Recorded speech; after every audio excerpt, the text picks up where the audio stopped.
बचपन से ही भगवत भक्ति। गुरुदेव के सत्संग में आता है, बापूजी कहते हैं कि एक बार तीर्थराम नाम के एक 3 वर्षीय बालक को उसके पिता भगवत कथा में ले गए। दूसरे दिन जब शंख ध्वनि के बाद कथा प्रारंभ हुई तो घर में वह बालक रोने लगा। उसे चुप कराने के लिए मिठाइयां और खिलौने दिए गए, परंतु उसने उन सबको फेंक दिया और रोता ही रहा। अंत में पिता उसे कथा स्थल पर ले गए तो वह केवल शांत ही नहीं हुआ बल्कि अत्यधिक आनंदित भी हो गया। जब बालक तीर्थराम 6 वर्ष का हुआ तो गांव की पाठशाला में पढ़ने गया। अपनी कुशाग्र बुद्धि के कारण वह अपने शिक्षकों का प्रिय विद्यार्थी बन गया। एक बार गांव की धर्मशाला में कुछ साधु आए हैं। साधु महात्मा दोपहर में भगवत भजन व भगवत प्रार्थना बड़े आर्तभाव से करते थे। एक दिन पाठशाला की छुट्टी थी तो बालक तीर्थराम वहां गया। उसे बहुत ही आनंद आया। दूसरे दिन वह बालक रोज की तरह पाठशाला गया। भजन का समय निकट आते ही वह व्याकुल हो उठा और उसने शिक्षक से जाने की अनुमति मांगी, परंतु शिक्षक ने उसे मना कर दिया तो वह रोने लगा। शिक्षक आश्चर्यचकित हो गए।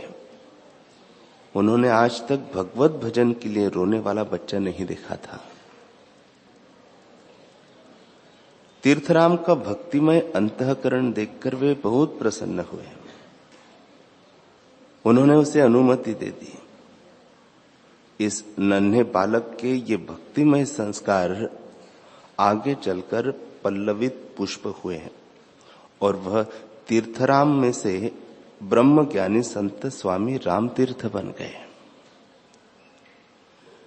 कृत उपासक के जीवन में बचपन से ही भगवत भक्ति, भगवत प्रीति के संस्कार देखने को मिलते हैं। अकृत उपासक के बचपन में ऐसे लक्षण दिखाई नहीं देते, लेकिन महापुरुषों के जीवन से प्रेरणा लेकर तड़प जगा के वे भी ईश्वर प्राप्ति कर सकते हैं। शास्त्र में लिखा है कि महादयालु हयात सद्गुरु मिल जाए तो उनका विश्वास संपादन कर कृत या अकृत दोनों उपासक ईश्वर प्राप्ति कर सकते हैं। बचपन मनुष्य जीवन की आधारशिला है। यदि बचपन से भगवत भाव, भक्ति के संस्कार पड़ गए तो आगे चलकर उनमें ज्यादा दृढ़ता आती है।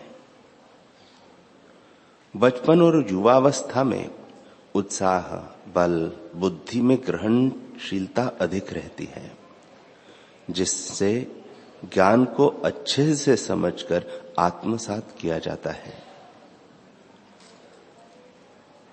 साधना, सेवा भली प्रकार की जा सकती है। युवावस्था के बाद जैसे उम्र बढ़ती है, शरीर व मन की क्षमता घटती जाती है। युवावस्था तक जो अभ्यास बना रहता है वह वृद्धावस्था में ही जल्दी छूटता नहीं। अतः बचपन से ही भगवत प्राप्ति, विवेक, तड़प जगाकर ईश्वर प्राप्ति के रास्ते यात्रा कर लेनी चाहिए। जिनकी उम्र ज्यादा हो गई है और उन्हें अभी ईश्वर प्राप्ति का महत्व पता चला है तो उन्हें निराश नहीं होना चाहिए। वे भी तत्परता से चले। शास्त्र भी कहते हैं, नान्यः पंथा विद्यते नान्य। इस घोर दुख रूप संसार बंधन से मुक्त होने के लिए एकमात्र ज्ञान प्राप्ति यानी ईश्वर प्राप्ति के सिवाय अन्य कोई रास्ता नहीं है। अतः जो जिस अवस्था में है उसे तड़प जगाकर ईश्वर प्राप्ति के लिए पुरुषार्थ करना चाहिए।